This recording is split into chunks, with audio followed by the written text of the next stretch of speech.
সুধীরবাবু জায়গায় ভাবছি আর অন্য কাউকে নেব না। কি বলেন শুক্রবাবু? সে ধরো গত বৃহস্পতিবার রাত্রের কথা, শুক্রবার সকালে এখানে দাঁড়িয়ে আমাদের খেপার সায়েন্স চেটাতে লাগলেন। চক্রান্ত আমানুল্লাহ খান সাহেবকে হটিয়ে দেওয়া হলো। এছাড়া বুঝতে পারছে না তো কি সুধীরবাবু মারা গেছে। ও ভাবছে জাহাঙ্গীর আর ও সাকরে ওই আসলাম দুজনে মিলে আমানুল্লাহ খান সাহেবকে হটিয়ে দিয়েছে। আমি কিন্তু রিয়েলি বলছি, আমি কিছুই বুঝতে পারছি না। সব বুঝিয়ে দেবো। না মানে আমি কে? এই কাসেম আলী খান কে? আমরা অবশ্য এ ব্যাপারে বিশেষ কিছু জানি না। যা ইয়ার কি মারছে না হ্যাঁ কি আপনারা জানেন না? মায়ের বিশ্বাস করো জানি না। মানে খেপা শাহেনশাহ চ্যাটার ছিলেন তো। শাহেনশাহ জাহাঙ্গীর আসলাম খাঁর সঙ্গে ষড়যন্ত্র করে বীর আমানুল্লাহ খাঁকে কয়েদ করেছে। ভেবেছে ওকে সরিয়ে আমাকে ওটা রাখতে পারবে। আচ্ছা দেখা যাবে। আমি কাসেম আলী খাঁকে জানাবো। যাও যাও যাও এক্ষুনি খবর দাও, কাসেম আলী খাঁকে ডাকো। আমরা তো সব এর মুখের দিকে তাকাই। আরে কাসেম আলী খান এবার কে রে বাবা? শুকুদা ফাইন ধোকা দিতে পারে। বললে দূরের পথ, দুর্গম জঙ্গলের মধ্যে দিয়ে লুকিয়ে আসা খাঁ সাহেবের আসতে তো 2-4 দিন সময় লাগবে জনাব। আমি এক্ষুনি ওকে খবর দিচ্ছি। ওই তারপরে গিয়ে বাচ্চু সাহেবকে বলেছে, তাই বাচ্চু সাহেব তোমাকে অ্যাপয়েন্টমেন্ট দিল। বুঝলি সেই কাসেম আলী খাঁ হলি তুই।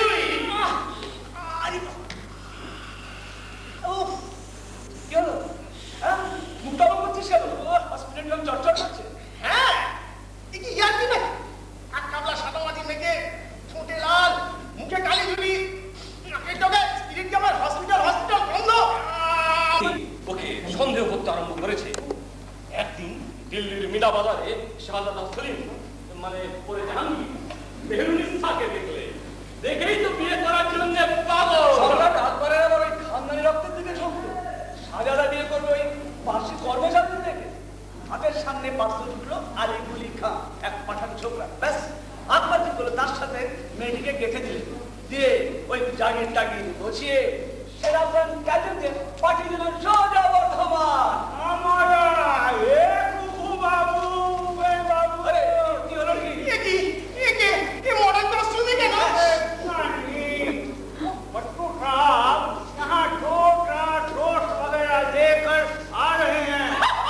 शाबाश! अरे बच्चू साहब जब आते हैं ना तब लेडीज भी आती है जरूर। अरे कहो तो बुढ़ी है या जवान? एक अनजान साहब है और साथ में मुखर्जी साहब। अरे दूर मुखर्जी का बच्चा, पहले तो बताओ कोई मेम साहब है? सुना तो चाहिए एक कोटी जॉन तड़पानी है लोग की दुई खानी साहब। दो साहब की कुछ किया वो आपका नाम मेम साहब है। कोई मेम साहब और साथ में उनकी लड़की है। की बोले हर्षी मेम साहब তার মানে ওই বাচ্চু সাহেবের বহু শ্বশুর শাশুড়ি আর হবু বউ। আচ্ছা সঙ্গে ওই আনজান সাহেব থেকে আপু। আরে মুঝে क्या मालूम। এই এতক্ষণে একটা কাজ পাওয়া গেছে বুঝলে। ওরা নির্ঘাত ওই আমাদের ফর্মে কন্টেন্ট দিতে এসেছে। কি হবে না কি হবে? ওই খেপা শাহেনশাহ তো ওদের সব বাচ্চা জাহাঙ্গীরের চর মানে ওই কি জানো হ্যাঁ আসলাম খান লোক বলে ধরে নেবে নিকা। ওই मेरी बात सुनेगा? अरे बोलो बोलो। ऐसा लगता है कि वो अनजान साहब कोई डॉक्टर साहब होंगे। এই বুঝতে পেরেছি। এবার বাচ্চু সাহেব আর এক ডাক্তারকে এনেছে। ডাক্তার কি পড়ে আছে? সে একবার একবার ডাক্তার ধুতি পড়ে এসেছিল, শেষটা মনে আছে এনেছে। দাঁড়ান, আজ ওই ডাক্তারের হালটা কি হয় একবার দেখ। কি হলো? কি হলো? কি হলো? বন্দোবস্ত बिल्कुल पक्का है साहब। ठीक है तुम जाओ, আসো।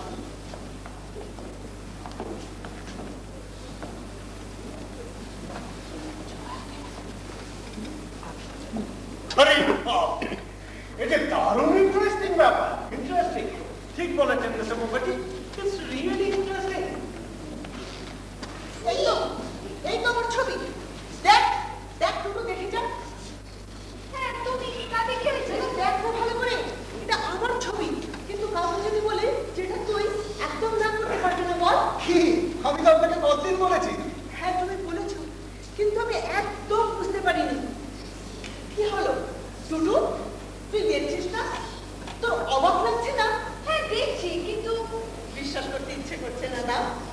ভাবছিস যে তোর মতো বয়সে আমাকে কি করে একেবারে তোর মতো দেখতে ছিল।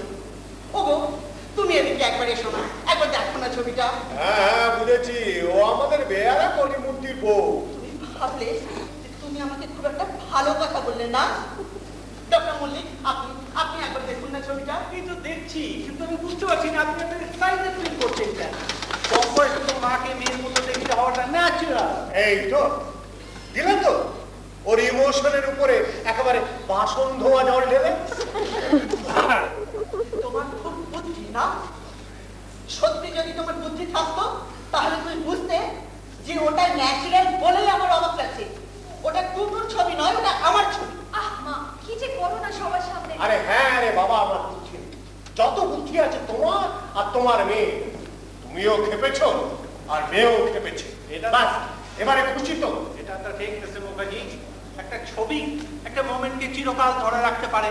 এই ছবিটা আপনার মেয়ের কাছে একটা ছবি মাত্র, কিন্তু এই ছবিটাই আবার মিসেস মুখার্জির মনে অনেক পুরনো স্মৃতি টেনে আনছে। আপনি ঠিক বলেছেন ডক্টর মল্লিক। কি জানেন মিসেস মুখার্জি, এই স্মৃতি এ ধরনের অভাবনীয় জিনিস থেকেই জন্ম নেয়। And we can explain the whole affair. কি জানি বাবা, এসব স্মৃতি ফিটি আমার মাথায় আসে না। ও certainly, certainly. তবে প্রথমে আমি কয়েকটা পয়েন্ট ক্লিয়ার করে দিতে চাই। মাফ করবেন মিস্টার মুখার্জি, আমি কয়েকটা পার্সোনাল প্রশ্ন করবো আপনাকে। আচ্ছা, এই ছবিটা এখানে এলো কি করে? এটা কি আপনি ওনাকে প্রেজেন্ট করেছিলেন? না না, ওই অ্যাক্সিডেন্টের পর থেকে মিনাদি আমাকে কনস্ট্যান্টলি বলে পাঠাতে। মিনাদি মানে মিস্টার চ্যাটার্জির মা, মানে পেশেন্টের বউ। হ্যাঁ, আমার মা, ওর দিদি। As a matter of fact, আমরা যে আজ এখানে এসেছি সেটা অনেকটা মায়ের ইচ্ছে। মা মারা যাওয়ার সময় আমাকে বললেন, জানিস খুব শিগগিরই ভালো হয়ে যাবে। আপনি ওনাকে জিজ্ঞেস করেছিলেন ওনার এরকম কেন মনে হয়েছিল? না, তবে তার কয়েকদিন আগে ও দূর থেকে কতগুলো পিকুলিয়ার কথা শুনেছি, সেই থেকেই হয়তো একটু ধারণা হয়েছিল। আপনি কথাগুলো কি বলতে পারেন? না, আমার ঠিক মনে নেই, তবে মারা যাওয়ার কয়েকদিন আগে মা এ বাড়িতে ওর সঙ্গে দেখা করতে এসেছে। তখনও মার সঙ্গে আশ্চর্য রকম ভালো ব্যবহার করেছে। এই ওদের শেষ দেখা। মামা যদি জানতে এরপর আর মার সঙ্গে তার কখনো দেখা হবে না, তাই আমি মাকে কথা দিয়েছিলাম আপনাকে এনে ওকে একবার দেখিয়ে দেবো। ও আচ্ছা আচ্ছা আচ্ছা, আমার মনে হয় কেসটা খুব একটা কমপ্লিকেটেড নাও হতে পারে।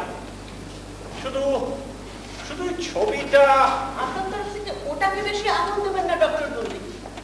আসলে ছবিটা আমি অনেক দিন পরে দেখলাম তো, প্রায় বছর 25 বাদে, তাই হঠাৎ কিরকম আপসেট হয়ে গিয়েছিলাম। আচ্ছা, এই ছবি দুটো তো আপনাদের নূরজাহান নাটকের সময়কার ছবি।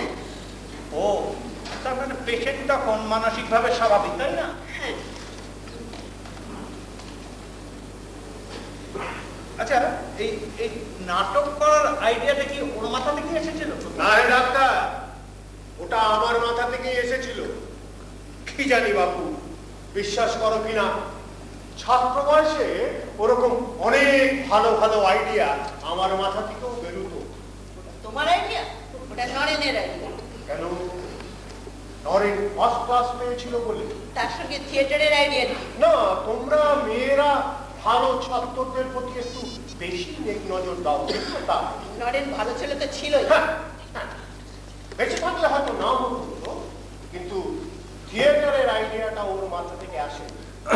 শোনো ডাক্তার, আমি বলছি, আইডিয়াটা প্রথমে আমার মাথা থেকেই এসেছিল, কিন্তু ওটা নিয়ে ফাইনালি যা হয়ে গেল তা নিয়ে তো কেউ আর বোধ করতে পারে না। তবে ফ্র্যাঙ্কলি স্পিকিং, আইডিয়াটা আমার মাথা থেকেই এসেছে। আমার কাছে কথাটা পেয়েছিল নরেন। আমি পরে নরেনকে বলেছি, ও যদি সেটা নিজের বলে চালিয়ে থাকে তবে কষ্ট কথা বাপু, ও ব্লাফ দিয়েছে। যাই হোক ফাইনালি ডিসাইড হলো নাটকটা হবে। আচ্ছা, সিলেকশনটা কিভাবে হয়েছিল মনে আছে আপনাদের? আমার মনে আছে, হস্টেলে নরেন আমাকে কথাটা বলতেই আমি রাজি হয়ে গেলাম। আমি বললাম যে যদি ডিএল রায়ের নূরজাহান নাটকটা করো তাহলে আমি রাজি। বাড়ি থেকে আপত্তি করেনি? আসলে বাবা মা থাকতেন কুচবিহারে, আর আমি ছিলাম ফার্স্টে। ওইটা ছিল আমার পক্ষে খুব সুবিধা। কুচবিহারি ছিলেন তো? তা একটু বেকার আছে। I didn't mean that. আচ্ছা, ওকে এই শের আফগানের রোলটা কে দিলেন? ডাইরেক্টর কে ছিলেন? না, আসলে ডাইরেক্টর প্র্যাকটিক্যালি কেউ ছিল না, তবুও ডাইরেক্টরের কাজকর্ম যা কিছু করার ওই করছিল। ও আলসেমি অভিনয় করতো, আর শেক্সপিয়ারের নাটকে কয়েকবার ভালো রোলও করেছিল। তার নরিন টরিন ওরা এক্সপেক্ট করছিল ও বোধহয় মোহাম্মদ কি জাহাঙ্গীর কারোর রোল করবে, কিন্তু ও গোড়াতেই বলে বসলো যে আমি শের আফগানের রোল করবো। শুনে আপনাদের কিছু মনে হয়নি? ও কিরকম জেদি ধরনের ছিল। ও বলল যে আমাকেই যদি সব ডাইরেক্টরিয়াল কাজকর্ম করতে হয় তাহলে আমি বড় রোল করবো না, আর শের আফগানের রোল তো ফার্স্ট অ্যাক্টেই শেষ, তাহলে আমি ব্যাক স্টেজে সব কাজকর্ম করতে পারবো। তারপর ও আর একটা কথাও বলেছিল। কি? জাস্ট এমনি বলেছিল, মেয়েরা সকালে কেমন লাগে দেখি না একবার। আমি তো ওই নাটকটা দেখেছি।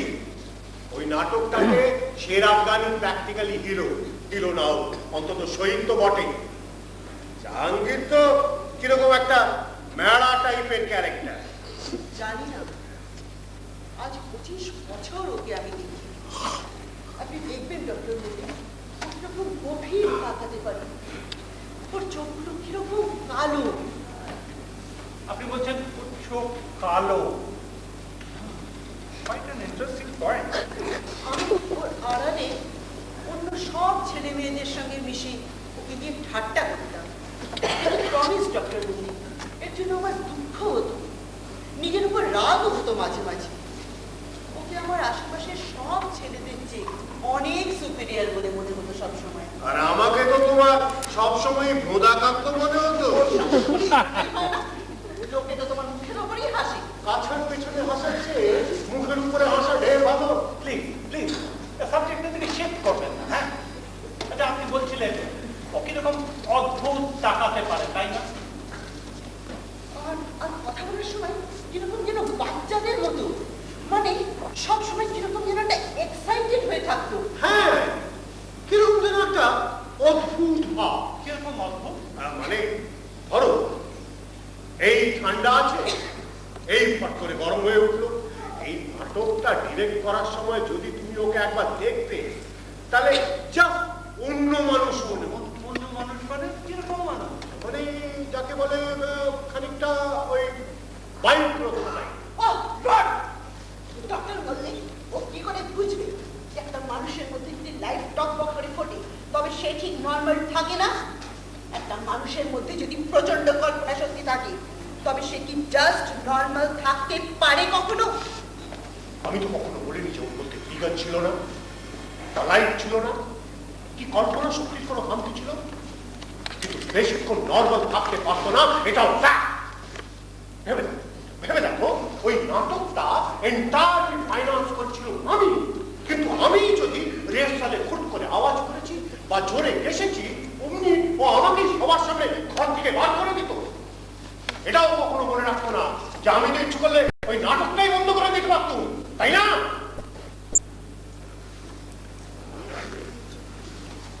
আমি তো আর ওদের মতো থিয়েটারে সিরিয়াসলি ইন্টারেস্টেড ছিলাম না। আচ্ছা, অ্যাক্সিডেন্টটা অ্যাকচুয়ালি ঘটেছিল কি করে? জানো ডাক্তার, এর গোড়াতেও ও নিজেই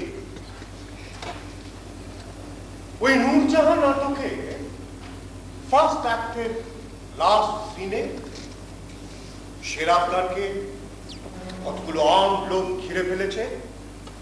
শের আফগান তাদের সাথে লড়াই করতে করতেই মারা যাবে। এখানেই কাজ। ও প্ল্যান করেছিল যে দোলনা সিস্টেমে 6-7টা ছোট ছোট কাঠের তক্তা স্টেজে দড়ি দিয়ে ঝোলানো থাকবে, মানে ওই ব্যাক স্টেজের ডার্কনেসে আর দড়ি রেডগুলো দুপাশের উইংস দিয়ে বাইরে লোহার রডে বাঁধা। লোকেরা ওকে অ্যাটাক করলেই ও জাম্প করে সেকেন্ডারি প্ল্যাটফর্মে উঠে পড়বে, আলো কমানো হতে থাকবে, ছোট ছোট প্ল্যাটফর্মগুলো দুলবে, অনেকগুলো ছায়া পড়বে একসঙ্গে, মিউজিক বাজবে, কার্টেন পড়বে। এই ছিল ওর আইডিয়া। ও বুঝেছি, ওই প্ল্যাটফর্মে দড়িগুলো ছেড়েই বোধ হয়। হ্যাঁ, আমি গোড়াতেই ওকে বারণ করেছিলাম যে ওসব রিস্ক নিও না। আফটার অল আমরা শখের থিয়েটার করি, এসব প্রফেশনাল ট্রিক্সের কি দরকার? কিন্তু ওকে ঠেকাবে কি? ও তো সব ব্যাপারে ফেরে। আচ্ছা, মিজাজ দু চারবার ও কথা বললে হয়তো তেড়ে আমাকেই মারতে আসতো। দড়িগুলো নতুন ছিল না? ছিল, দড়িগুলো সবই নতুন ছিল, কিন্তু after all accident is accident. সবই হলো, আলো পড়লো, ছায়াও পড়লো, এফেক্টটাও দারুণ হয়েছিল। আমি অবশ্য উইংসের পাশ থেকে দেখেছি। দর্শক একেবারে হতভম্ব, মানে যাকে বলে একটা রিয়েল সেন্সেশনাল ব্যাপার। কিন্তু ফাইনালি চোটটা কি মাথার পিছনে লেগেছিল? কার্টেন পড়তেই আলো জ্বলে উঠল। আমরা সবাই ব্যাক স্টেজে গিয়ে দেখি ও ছেঁড়া দোলনাটার পাশে মাথা গুজে পড়ে আছে, গলার মালাগুলো ছিটকে ছড়িয়ে আছে চারিদিকে। ফার্স্ট অ্যাক্টের পরেই তো ইন্টারভেল ছিল, কেউ কিচ্ছু বুঝতে পারেনি। বাইরে কোথাও কেটে কেটে যায়নি, কোথাও এক ফোঁটা রক্ত বেরোয়নি। ডাক্তারও ডাকা হয়েছিল। ডাক্তার এসে একটা ইঞ্জেকশন দিয়ে দিলেন, বললেন কিছু না, একটু বাদেই সেন্স ফিরবে। প্লে শেষ হবার আগে ওর সেন্স ফিরে এলো। নিজেই উঠে এসে উইংসের পাশে দাঁড়ানো। ফাইনাল কার্টেন পড়তেই আমি উইংস দিয়ে বেরোতে যাব, হঠাৎ দেখি ও আমার দিকে তাকিয়ে আছে। আমি ওর চোখের দিকে তাকাতেই বুঝতে পারলাম কি হয়ে গেছে। তখন চিরকালে সেরা গান হয়ে গেছে। ওই পাগলামির মুহূর্তেই ওই সেরাফগানের রেওলন ওকে গ্রাস করে ফেলেছে। ও যা কিছু করত তাই যেন ওকে গ্রাস করে ফেলত। একটু ভেতরে আসছি স্যার।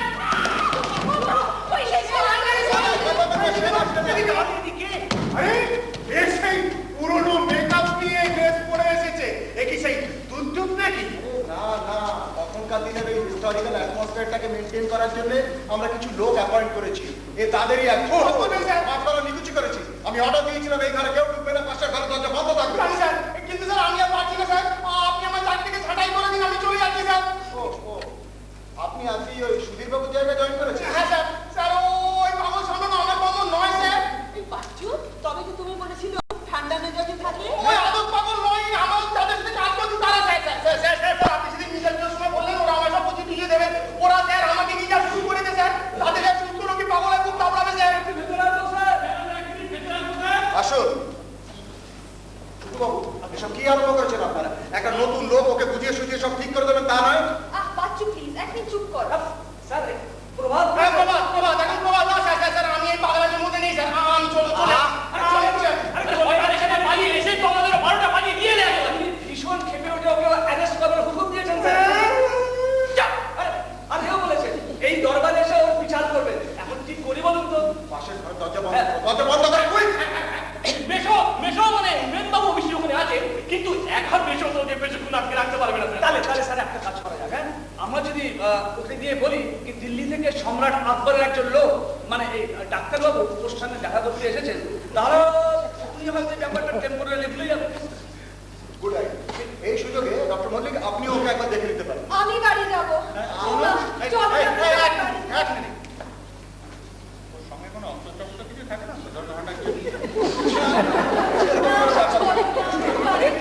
খামোকা ভয় পাচ্ছ, তুমি নিজেই তো এখানে আসতে চেয়েছো। আমি এখানে নিজে মোটেই আসতে চাইনি, মা আমাকে জোর করে বিয়ে বাড়ি নিয়ে এসেছে। না, আমি তো ওকে জোর করে আনিনি, আমি তো একাই আসতে চেয়েছিলাম। আমি ওকে একবার দেখবো। একটা কথা বলি বাপু, হাসাহাসি করো না।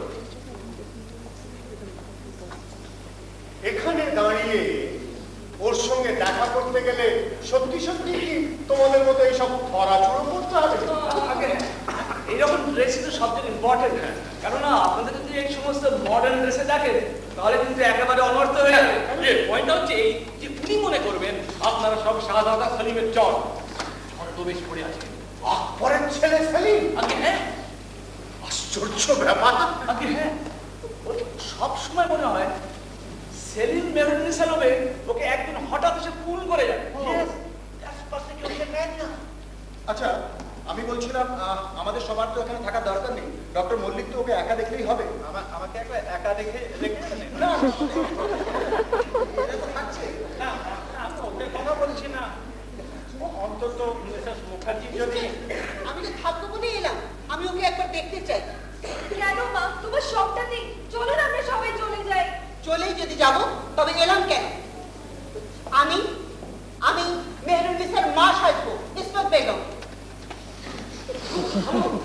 ওর শাশুড়ি সাজতে গেলে আপনাকে শুধু এই ড্রেসের উপরে একটা বোরকা পরে নিতে হবে, ব্যাস, আর কিছু না।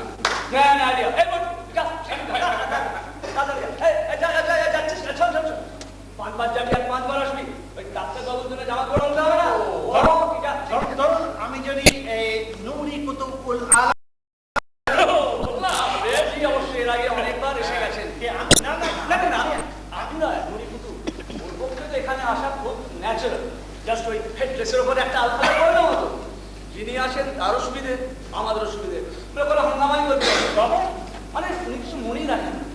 ওর কাছে কে আসছে তার চেয়ে কি পড়ে আসছে সেটাই বেশি ইম্পর্টেন্ট। ও কে আসছে সেটা বড় কথা নয়, আগে না কি পড়ে আসছে সেটাই।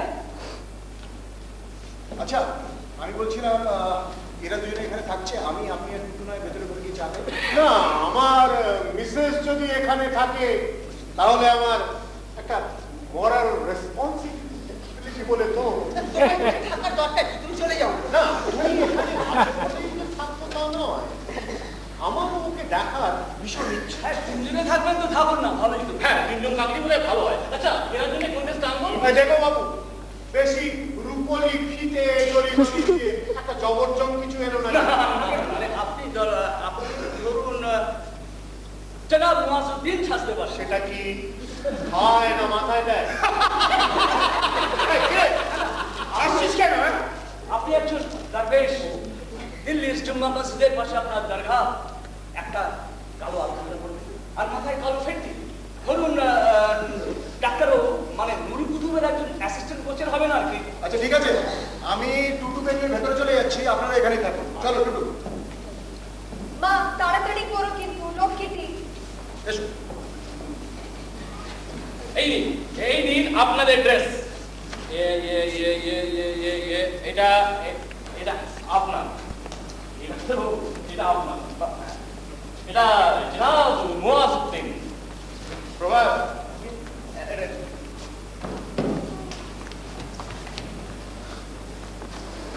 এটা আমার মানাবে তো? কিন্তু এখানে বরাবরই যথাযথ সম্মানের সঙ্গে রিসিভ করা হয়েছে। আর ইসমাত বেগমকেও আপনাদের দেখলে উনি কিন্তু খুব খুশি হবেন। উনি এবারে কখনোই বলেন না আপনারাই ওকে সম্রাট আকবরের কাছ থেকে জাগির পাইয়ে দিয়েছিলেন। আপনারা না থাকলে মেহরুন্নিসাকে নিয়ে উনি কখনোই এত দূরে নিরাপদ বোধ করে আসতে পারতেন না। এটা আমি কি করব? আপনি কিচ্ছু করবেন না, চুপচাপ দাঁড়িয়ে থাকবেন। দেখবেন তো তুমি এখান থেকে চলে যাও না, তুমি ওদের সঙ্গে চলে গেলেই তো ভালো করতে। কি হচ্ছে কি? এত এক্সাইটেড হবার কি আছে? আচ্ছা থাকো, কিন্তু কথা বলো না। আচ্ছা আপনাদের এখানে কোনো আয়না টায়না আছে? আগে এসে পাশের ঘরে আছে, আপনি যদি একটু ওখানে। হ্যাঁ, এই কি সমস্যা? আমি তুমি খরচ আছে। খরচা করার মতন টাকা থাকলে আর পাগল হতে বাধা কি? আগে তা হয়। শুনুন, এই পাশের ঘরে জামা কাপড় ভর্তি কয়েকটা ওয়ার্ডরোব আছে। ড্রেসগুলো খুব কস্টলি, খুব নিখুঁত ভাবে তৈরি, কিন্তু এখন বহুবার করে একেবারে পুরনো হয়ে গেছে আর কি। অপূর্ব, অপূর্ব আইডিয়া। তোমাকে বেড়ে খানদানি দেখাচ্ছে। আরে ওটা কি পড়েছো তুমি? খুলে ফেলো, খুলে ফেলো। তোমাকে দেখে মনে হচ্ছে যেন ঢোল কাঁধে তাদের মলম বেচতে বেরোবে।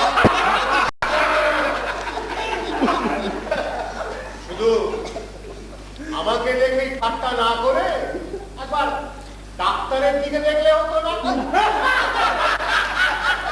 আমার একটু খারাপ না, লাগছে। আপনাকে better লাগছে। হাসিও পাচ্ছি খুব। দাঁড়াতে একটু ঠিকঠাক করে নি। আপনাদের এখানে কি আমাদের মতো নতুনরা প্রায় আসে নাকি? আমাকে সেটা অ্যাকচুয়ালি ওর মসজিদের উপর নির্ভর করে। উনি যখনই বলেন কি অমুক জাতিদারকে খবর দাও বা তমুক মোল্লাকে সালাম দাও, তখনই কাউকে না কাউকে ওইসব পড়াশোনা করে এখানে হাজির করতে হয়, এই আর কি।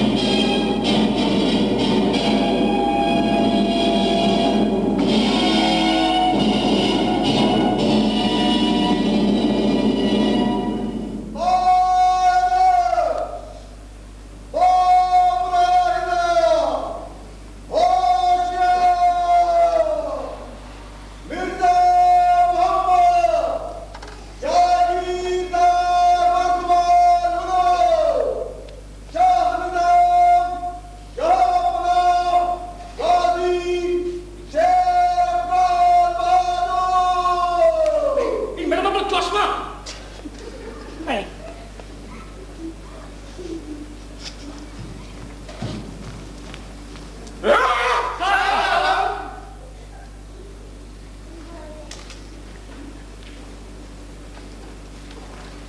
सलाम बेगम साहिबा, बंदगी जनाब अली।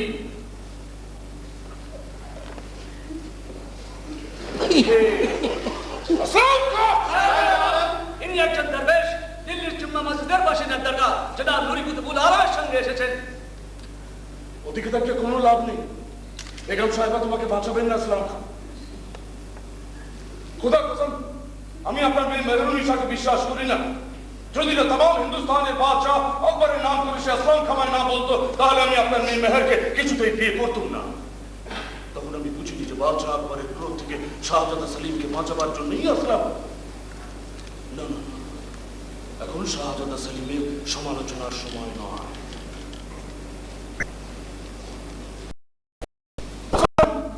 আমি তোমার কাছে কৃতজ্ঞ। বিশ্বাস করো, আমি তোমার জন্য মেহেরকে পেয়েছি। আর ষড়যন্ত্র সে তো আজ নয়, সে তো ছেলেবেলা থেকে। আমার মা মিনা বেগম বেলুচিস্তান মরুভূমি, আর আজ দেখো পরনে এই জাগিরদার পোশাক, এই সভাসদ, এই প্রাসাদ। না না না, সেটা কোনো ব্যাপারই নয়। তোমার সব কথা জেনেও আমি তোমার সঙ্গে বিনীত হয়ে থাকতে জানি ইসলাম খান। তুমি আমার মা মিনা বেগম সম্পর্কে রটিয়েছিলে যে আবুল ফজল সাহেবের সঙ্গে তার অবৈধ সম্পর্ক আছে। না না, আমি তো অন্তত বলিনি। তুমি নও, তুমি নও। হ্যাঁ, তোমাকে দেখে তো মনে হয় না তুমি এরকম খারাপ কথা বলতে পারো। জানেন, আড়ালে নিন্দে করতে এদের জুড়ি নেই। সামনাসামনি চেপে ধরলেই বলবে না না আমি তো বলিনি, আমি তো বলিনি। সামনে সবাই ভদ্র, বেশ মজার না। বলুন হ্যাঁ, শাহজাদা সেলিম আর আসলাম খান সবারই এক ধরন, সবাই এক। হ্যাঁ, শাহজাদা সেলিম আর আসলাম খান সবাই এক ধরন, সব এক। হ্যাঁ, ঠিক। ভাবুন, কোথায় সেই সুদূর বেলুচিস্তান আর কোথায় এই বাংলাদেশ। একজন পাঠান, আমাকে জাগিরদার করে রাখা হয়েছে, আর চারপাশে সমস্ত লোভী আর চোর মুঘল সাম্রাজ্যের বুনিয়াদ গড়ে তুলেছে। কাকে ছেড়ে কার কথা বলবো? বাহিনী দিলেছে বড় চোর কোকল দাস, আর কোকল দাসের থেকে বড় চোর এই আসলাম খান।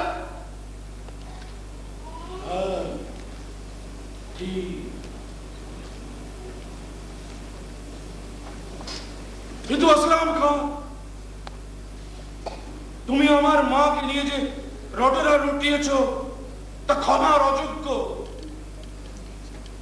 আমি ছেলে হয়ে মার এই নিন্দে শুনেছি। এই পাপ আমাকে দিন রাত চালুক মারে।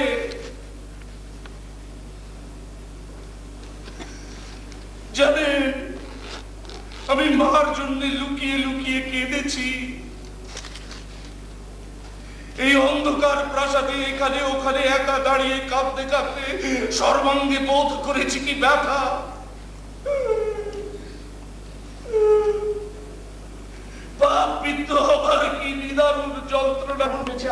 আপনি বলুন এই মাত্র 4 মাস আগে আমার মা রাজধানী রাজমহল থেকে এসে আমার সাথে দেখা করে গেছেন, আর সেদিন ওরা বললো কিনা আমার মা নেই, মা মারা গেছে। কিন্তু আমি তো দেখুন দেখুন আমার চুলগুলো এখনো কালো। আসলে একজন আমার সাথে দেখা করতে আসবেন কিনা তাই চুলে কলপ দিয়েছি, নইলে আমার এই সমস্ত ভালো লাগে না। ও আপনি তো চুলে কলপ দিয়েছেন তাই না? আমার কি মনে হয় জানেন, চুলে কলপ দেওয়াটা খানিকটা সময়ের বিরুদ্ধে বিদ্রোহ করার মতো। ভাবুন, মানুষ জন্মায় আর মরে, আবার জন্মায় আবার মরে। আচ্ছা সাহেবে আলম, আপনি কি কখনো জন্মাতে চেয়েছিলেন? আমি কিন্তু চাইনি। জনাবে আলী, জীবনের সবকিছু মানুষের ইচ্ছে মতো হয় না। হ্যাঁ ঠিক, জীবনের সবকিছু মানুষের ইচ্ছে মতো হয় না। আর এটা বুঝতে পারে বলেই আমাদের মনে সব অদ্ভুত অদ্ভুত ইচ্ছা জাগে। মেয়েরা পুরুষ হতে চায়, বুড়োরা হতে চায় জওয়ান। যেমন আপনি আপনার আলখাল্লাটা যতই আশ্বাস করে ধরে রাখুন না কেন, আপনার জামার হাতা দিয়ে একটা জিনিস গলে পড়েছে, সেটা কি জানেন? না, মানে এটা জীবন। জীবন দেখবেন আপনাকে ফাঁকি দিয়ে আপনার জীবন কোথায় চলে গেছে। কত রকম বিচিত্র চেহারা তার, ঘৃণা, রাগ, দুঃখ। হ্যাঁ দুঃখ, নিজের জন্য দুঃখ। দুঃখের কি নিদারুণ বিকৃত চেহারা হতে পারে আপনি আন্দাজ করতে পারেন জনাবে আলী? সে যে কখন আপনার এই সচ্ছন্দে সাজানো মুখটাকে বিকৃত করে ফেলে আপনি নিজেই তা বুঝতে পারেন না। বেগম সাহেবা, আপনার কি কখনো এরকম মনে হয়েছে? আপনার কি মনে আছে অনেক অনেক দিন আগে যখন আমি, আপনি আর অনেক আলোতে আমার মুখ আপনার মনে পড়েনি? আমার কথা ভেবে আপনার খারাপ লাগেনি? হ্যাঁ এই তো এই তো এই তো মনে পড়েছে। কি হয়েছিল মনে পড়েছে? না আমি কাউকে বলবো না, আমি কাউকে বলবো না। কিন্তু অসম্ভব, তুমি সবকিছু জেনেও কি করে এইরকম একজনের সঙ্গে বন্ধুত্ব করতে পারলে? আমি কারো নাম বলছি না, আমি কারো নাম বলছি না, আমি কারো বলছেন একটু সমঝে বলুন সাহেবে আলম। গুলিবুল আলম আর বেগম সাহেবা আপনার নিরাপত্তার জন্য শাহেনশাহ আকবরের কাছে দরবার করবে এই প্রস্তাব নিয়ে এসেছেন জনাবে আলী। জি জনাব, আমরা এই প্রস্তাব নিয়ে এসেছি। আমাকে আপনি মাফ করবেন জনাবে আলী, আমি আপনার কাছে মাফ চাইছি। আপনিও আমাকে মাফ করবেন বেগম সাহেবা, আমি আপনার কাছেও মাফ চাইছি। আমি যেখানে বাঁধা সেখান থেকে আমি কোনোদিনই মুক্তি পাবো না, আমি জানি। ওখানে ওই তলোয়ার আমার মাথার উপর ঝুলছে। আমি বুঝতে পারছি না, আমি বুঝতে পারছি না কেন এই লোকটাকে আমি কিছুতেই সহ্য করতে পারছি না, কিছুতেই না। জানা আপনাকে আসলাম খান বলে মনে হচ্ছে, উনি আসলাম খান? আসলাম খান না জানা, উনি একজন গরিব দরবেশ। হয়তো ভাই, হয়তো ভাই, ভেতর থেকে যখন প্রবৃত্তিগুলো তালা দেয় তখন তো নিজেকে শান্ত রাখা যায় না। বেগম সাহেবা, আপনি তো পুরুষদের থেকে আমাকে বেশি ভালো বুঝবেন। বিশ্বাস করুন, আমি আপনার মেয়ে মেহেরকে ভালোবাসি। সে সুন্দরী বলে নয়, আমার বেগম বলে। হ্যাঁ সুন্দরী বলে নয়, আমার বেগম বলেই। আপনারা দুজনে যাবেন, শাহেনশাহ আকবরকে আমাদের কথা বলবেন, বলবেন এরা সুখী, এদের সুখ যদি কেউ কেড়ে নিতে চায় তিনি যেন তার বিচার করেন।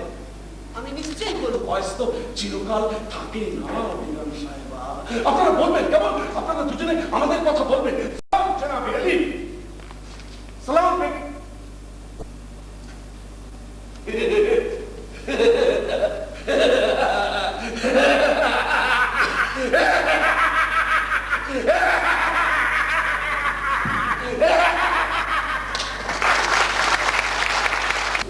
তাহলে ওদের আসল পরিচয়টা ওরা ধরতে পেরে যায়। এখানে অবশ্য কেসটা একটু কমপ্লিকেটেড এই জন্য যে শের আফগান তার নিজের চোখে একটা ইমেজ, ধরুন ছবিটার মতো, ওর এই কল্পনার জগতে আমরা কয়েকজন বাস্তবে এসে হাজির হওয়ায় না ও ঠিক আমাদের বিশ্বাস করতে পারছিল না। কি বলবো, আমরা কনস্ট্যান্টলি ওকে ভেবে যাচ্ছি ও পাবে, ও কিন্তু কনস্ট্যান্টলি নিজেকে ভেবে যাচ্ছে নর্মাল। আর ও সব বুঝতে পারছে যে আমরা কি ভাবছি ওর সম্বন্ধে। সেই জন্য ও যত নিজেকে মেলে ধরতে চাইছিল তত আমাদের কাছে ওকে ট্র্যাজিক মনে হচ্ছিল। আর ও সেসব বুঝতে পেরেই না তাতেই ভান করতে লাগলো। ওর ওই চুলে কলপ লাগানো, গালে ঠোঁটে রং নিয়ে ঠাট্টা করতে লাগলো। আর এই সবই ও ইচ্ছে করে করছিল। না ডক্টর মল্লিক, আপনি ভুল বুঝেছেন। কেন? আমি বলছি ও আমাকে চিনতে পেরেছে। Impossible, absolutely impossible. যা, তা কি করে হবে? মোটেই চিনতে পারে না, ও আমাকে চিনতে পেরেছে। ও যখনই আমার কাছে এসে কথা বলছিল, যখনই আমার দিকে ডিপলি তাকিয়েছিল, আমি তখনই বুঝতে পেরেছি যে ও আমাকে চিনতে পেরেছে। আরে বাবা, ও তো তোমার কথা বলছিল না, তোমার মেয়ের কথা বলছিল। শোনোনি, ও আমার চুলে কলপ লাগানোর কথা বলছিল। তার মানে ওর স্পষ্ট মনে পড়েছে যে ছেলেবেলায় আমার চুল কি অদ্ভুত কালো ছিল। ভগবান, শেষ পর্যন্ত আমাকেও পাগল নিয়ে ঘর করতে হবে। বোকার মতো কথা বলো না। আরে বাবা, তুমি তো ওর বেগম ছিলে না কোনোদিন। ওর পাগলামোর স্মৃতিতে তোমার মেয়ে ছিল ওর বেগম। কিন্তু ও তো আমার মেয়েকে কোনোদিনও দেখেনি। ও কি করে বুঝবে যে আমার মেয়ের চুলের রং কালো? আবার কি কথা হলো? কম বয়সে সব মেয়েরই চুল কালো থাকে তাই বলেছে? না না, ও আমার কথাই বলছিল। শোনোনি, ও সব সময় আমার সঙ্গেই কথা বলছিল। উৎকট, আমাকে বলে নিঃশ্বাস ফেলবার সময় দিচ্ছিল না। আমার বলে হার্ট অ্যাটাক হবার দাকি, আর তুমি বলছো তোমার সঙ্গেই কথা বলছিল। ওঝে অধিকাংশ সময় আসলাম খাওয়ার সঙ্গে কথা বলছিল, সেও কি তোমার সঙ্গে নাকি? হতে পারে ও বেশিক্ষণ আমার দিকে তাকিয়ে থাকতে লজ্জা করছিল, কষ্ট হচ্ছিল। আচ্ছা বেশ, তো ও যদি আমাকে চিনতেই না পেরে থাকবে, তাহলে তোমাকে দেখে ওরকম খেপে উঠলো কেন? কই, আর কারোকে দেখে তো ওরকম চটে ওঠেনি। একটা কথা বলবো, কিছু মনে করবেন না। মিস্টার মুখার্জি যে আমাদের সঙ্গে যাবেন সেটা তো ওকে জানানো হয়নি। অতএব একজন আনানো থার্ড পার্সনকে দেখে উনি চটে উঠেছেন। তুমি ঠিকই বলেছো ডাক্তার, কিন্তু সে কথাটা একে বোঝাবে কে?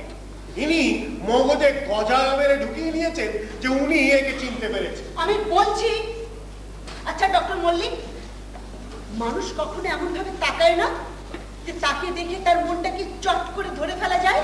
হ্যাঁ, সেরকম একটা পসিবিলিটি থাকতেই পারে। ও যখনই বলল, আমি তখনই বুঝতে পারলাম ও আমাদের ফেলে আসা দিনগুলোকে নিয়ে দীর্ঘশ্বাস ফেলছে। মুখে রং মেখে বয়সের ছাপ লুকিয়ে রাখতে হচ্ছে। কথাগুলো আপনি মার্ক করেছিলেন ডক্টর মল্লিক? না করার কি আছে? আর আমিও মার্ক করেছি। কে না চায় যে বয়সটা কম থাকুক? আর ও তো চিরকালই একটু হিরো টাইপের ছেলে ছিল। বয়সটা একবার ফিরে পেলে ডনজুয়ানি খেলাটা একবার ভালো করে জমিয়ে নেওয়ার চেষ্টা করতে পারে, এই আর কি। আর কিছু না মানো, অন্তত পাপ পুণ্য মেনো। ওর নামে মিথ্যা দোষ দিও না। ও আর যাই হোক কোনোদিন মেয়ে ঘাসা ছিল না। পুরুষ ঘাসা মেয়েদের উপর অ্যাডভান্টেজ দিতে গেলে খুব একটা মেয়ে ঘাসা না হলেও চলে। কি বলো ডাক্তার? হ্যাঁ, মানে আপনাদের দুজনের পার্সোনাল পয়েন্টগুলো বাদ দিলে ব্যাপারটা যা দাঁড়াচ্ছে সেটা আপনারাও ভালোভাবে বুঝতে পারছেন। পেশেন্টের মেন্টাল অ্যাটিটিউডগুলো একটা চেঞ্জ হওয়ার সূচনা দেখা দিচ্ছে। অতএব এক্ষেত্রে কেসটা ইজি। ওর যে সেকেন্ড পার্সোনালিটি সেটা মাঝে মাঝে লুপ্ত হয়ে যাচ্ছে। আমরা এখন ডিসাইড করেছি ওকে একটা প্রচন্ড মানসিক আঘাত দিতে হবে। টুটু আর বাচ্চু এলো না? বেগে পারো? টুটু আর বাচ্চু প্রায় মিনিট 10 হয়ে গেল। হ্যাঁ, 10 মিনিট তো হলো। একটা বোরখা পড়তে আর কতক্ষণ লাগবে? 1 মিনিট, 1.5 মিনিট? আমার মনে হয় মিস্টার চ্যাটার্জি আপনার মেয়েকে সমস্ত ব্যাপারটা খুব ভালোভাবে গুছিয়ে বলছে। আপনার মেয়ে খুব ভয় ভেবে পেয়ে গেছে কিনা? ডাক্তার, টুটুকে তোমাদের স্কিম থেকে বাদ দিলে হয় না? ওকে কি না নিলেই নয়? কিন্তু উপায় তো নেই। আরে কিচ্ছু না, সমস্ত ব্যাপারটা ঘটতে কয়েক সেকেন্ড লাগবে।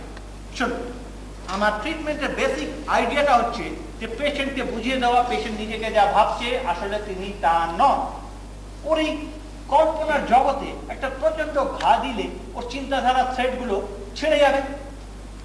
ওগুলো অবশ্য খুব একটা মজবুত নেই। ও স্পষ্টই বুঝতে পারছে যে সেরা ফেরে জীবনটাই হলো ওর এক শাস্তি। শুনলেন না, উনিই তো বললো 26 বছর বয়সটা চিরকাল থাকে না। অতএব আমরা যদি টাইম ডিফারেন্সটাকে কোনো রকমে পার করে দিই তাহলে উনি হয়তো আবার ভালোই উঠবেন। কিরকম ভালো ডাক্তার? একেবারে সাধু সন্ন্যাসীদের মতো। ভালো বলেছেন। আশা করা যায় উনি আবার সুস্থ হয়ে উঠবেন, নর্মাল লাইফ লিড করবেন। এই যে বাচ্চু, টুটু কোথায়? ওই তো আসছে। এই যে মেয়েকে একবার দেখো, তোমার চেয়ে অনেক সুন্দর লাগছে। ঠিক একেবারে আমার মতো। এবারে বুঝতে পারছো ছবিটা কেন ওরকম লাগছিল? Exactly, perfect. ছবিটাকে আমরা জীবন্ত হয়ে উঠেছি। ইস, যাচ্ছে তাই। নিন ডক্টর মল্লিক, কি করতে হবে তাড়াতাড়ি বলুন। ও তুমি এসো, এই ছবিটা সামনে। ঠিক এটা সামনে। এদিকে ভালো। আর কি ছিল? Fine fine. ডাক্তার, তোমার প্ল্যানটা আমি এখনো ঠিক ভালো করে বুঝতে পারছি না। আপনি বুঝবেন কি করে? মিসেস মুখার্জিকে তো আপনি এখন নর্মাল ড্রেসে দেখছেন। কেন, তুমি কি মেয়ের সঙ্গে মেয়ের মাকেও আরেক প্রস্থ বোরখা পরিয়ে এখানে দাঁড় করাতে চাওনি? ঠিক তাই। একজনকে ঠিক দেখতে 350 বছর আগেকার ছবির মতো, আর আরেকজনকে ঠিক যিনি সেজেছিলেন 25 বছর আগে তার মতো। বুঝেছি, মানে তুমি মেয়ের মাকেও আরেকটা বোরখা পরিয়ে মেয়ের পাশে আরেকটা মেয়ের উনিশা দাঁড় করি। এই তো যখন পেশেন্ট ওকে অন্ধকারে বোরখা পরে দেখবে, ধরে নেবে মেয়ের উনিশা। And this will give the patient a terrible mental shock. না, ব্যাপারটা কিন্তু হাতের বাইরে চলে যাচ্ছে। কোন ব্যাপারটা? এই সন্ধ্যেবেলার প্ল্যানটা তোমার কাছে ইন্টারেস্টিং মনে হলেও মেয়েদের পক্ষে ভীষণ রিস্কি। অর্ডিনারি মেয়েরা তাই ভাববে। এক্সট্রা অর্ডিনারি মেয়েদেরও তাই ভাবা উচিত। অন্ধকারের মধ্যে একটা যাচ্ছে তাই কাণ্ড করতে পারে। হলেই বা, তোমার কোনো আত্মসম্মান নেই? এর মধ্যে এসব কথা আসছে কোত্থেকে? তোমার না থাকতে পারে, তো আমার আছে। তুমি আমার স্ত্রী। তোমার কথা কে ভাবছে? ওই সুকুবাবুকে একবার ভেতরে পাঠিয়ে দিন। আচ্ছা ডক্টর মল্লিক, আমরা ওকে আবার কখন ফেস করছি? কেন এক্ষুনি আমরা ওকে বলে যাবো যে আমরা দুজন ফিরে যাচ্ছি। তিনজন নয়। না মিস্টার মুখার্জি, আপনি এখানেই থাকবেন। তিনজনেই এলাম, আর তিনজনই একসঙ্গে ফিরে গেলে ওর মনে সন্দেহ হতে পারে। আরে, আমাকে ডেকে পাঠিয়েছিলেন স্যার? হ্যাঁ সুকুবাবু, আপনি ওর সঙ্গে কি অ্যারেঞ্জ করুন। ওই ডক্টর মল্লিক আর মিসেস মুখার্জি, মানে কি নাম জানো? আগে নুরি কুতুবুল আলম আর ইসমাত বেগম। হ্যাঁ, হোয়াটেভার। ওরা এই দরবারে ওর কাছ থেকে বিদায় নিয়ে দিল্লি ফেরত চলে যাচ্ছেন, এই ব্যাপারটা আপনি অ্যারেঞ্জ করুন। বেশ, আমি তাহলে ওকে গিয়ে বলি নুরি কুতুব মানে ডাক্তারবাবু সাহেব আব্বারের কাছে ওর হয়ে দরবার করবেন বলে দিল্লি ফিরে যেতে চান। ঠিক, এই ওসব কোনো হটিল না। চলো চলো ভাই, চল দেখি না, চলো। উনি এখন নিজের ঘরে বসে হাত কামড়াচ্ছেন। শাহজাদা সেলুন সম্বন্ধে যা বলেছেন তা নিয়ে আফসোস করছেন। ওর ভয় হয়েছে ওসব কথা যদি কোনোক্রমে সম্রাট আকবরের কানে গিয়ে পৌঁছয়, তবে হয়তো তিনি তার আসল কথাটা না বুঝে ওকে বিদ্রোহী বলে ধরে নেবেন।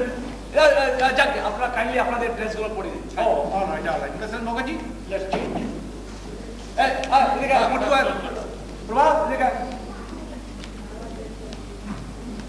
আমার কিন্তু ভীষণ ভয় করছে। তুমি কি আরম্ভ করেছো? মাদের সঙ্গে যদি আগের বারে দাঁড়িয়ে থাকতাম তাহলেই বোধহয় ভালো হতো। আরে বাবা, কোনো ভয় নেই। উনি খুব ডেঞ্জারাস নন তো? না না, বেদনা সাগরের অতলে খুব শান্ত। কিন্তু পাগলের মুখে চটে উঠতে আর কতক্ষণ? আরে বাবা, কতক্ষণের ব্যাপার? 2-4 মিনিট। কিন্তু অন্ধকারে একা একা পাগলের সঙ্গে বাবা। আরে বাবা, আমি তো পাশেই থাকছি, এরাও এদিকে ওদিকে লুকিয়ে থাকবে, দরকার হলেই টপ করে ঢুকে পড়বে। আর তোমার মাও সামনে এসে দাঁড়ালেই তো তোমার কাজ শেষ হয়ে গেল। চলো চা খেয়ে আসো। আচ্ছা, প্ল্যানটা যদি ফেল করে? কি যে বলে, পাগলরা তো বেশ সুখেই থাকে।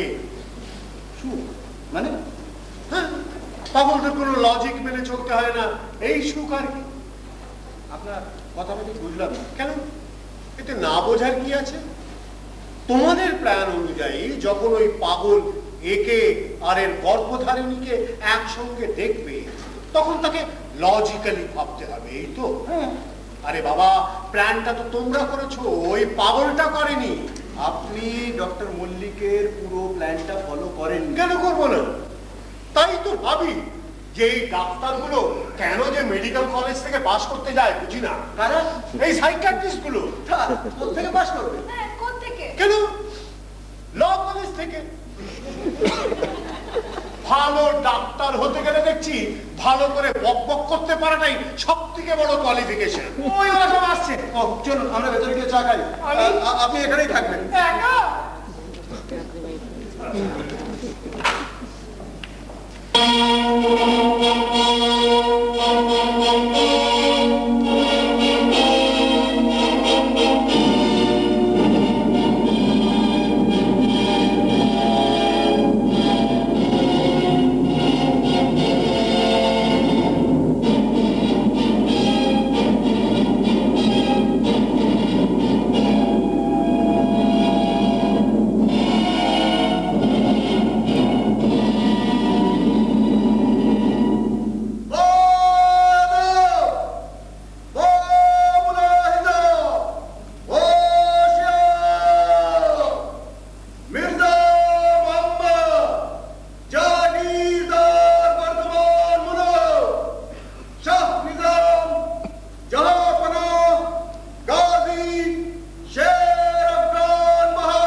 সাহেবে আলম, তাহলে বলুন আমি একই সঙ্গে বোকা আর বদমাইশ? না না, বোকা কে বলেছে? তাহলে আপনার বোধ আমি বদমাইশ? না না না না, আপনি জানাবে আলী বোকাও নন, বদমাইশও নন। সাহেবে আলম, যদি কখনো আপনার মনে হয় আমি বোকা আর বদমাইশ, তাহলে আমাকে বদমাইশ হতে দিন। আমি বোকা হয়ে থাকতে চাই না। তাহলে কি আপনি আমাকে বদমাইশ ভাবছেন? সুবহানাল্লাহ, ছি ছি, আপনাকে আমার চিরকালই খুব ভালো লাগে। আপনি খুব সৎ। আপনারা কি এখান থেকে বিদায় নিয়ে দিল্লি ফিরে যাচ্ছেন? জি জনাব। যাবার আগে আমি বেগম সাহেবের সঙ্গে দুটো কথা বলতে চাই। আপনি কি আপনার মেয়ে মেহেরকে ভালোবাসেন? হ্যাঁ। আমার শত্রু ইসলাম খান দল আমার চরিত্র নিয়ে যেসব গুজব রটিয়েছে তাকে আপনি বিশ্বাস করেন? না, কখনো না। তাহলে আপনি চান কি আমি এমনকি আমার জীবনের বিনিময়ে মেহেরকে ভালোবাসি? বেশ, তাই হবে।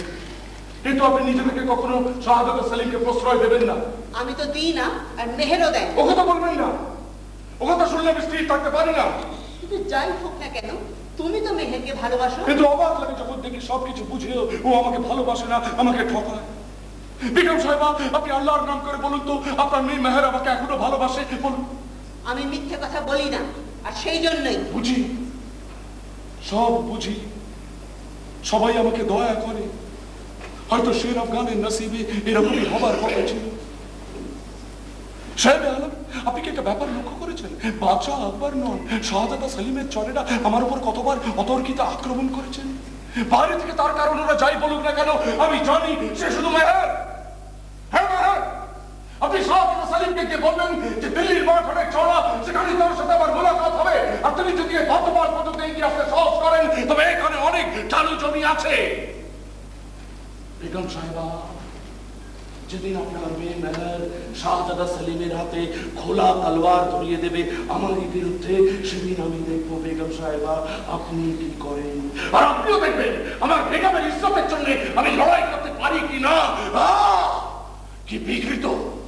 একজনের বিরুদ্ধে 11 জন খোলা তলোয়ার হাতে আসছে, থামছে। আমি তখন আমার ধমনের মধ্যে রক্ত প্রবাহের শব্দ শুনতে পাই, যেন অন্ধকার রাতে বৃষ্টি পায় শব্দের মতো, যেন যুদ্ধের বিকেলে আজান।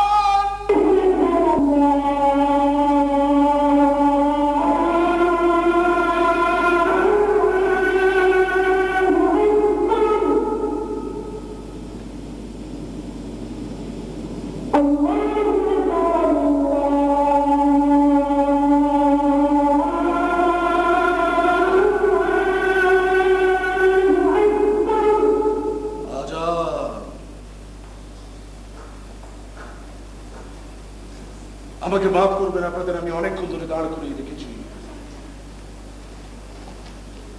বিদায় বেগম সাহেবা। সাহেব খুদা হাফেজ।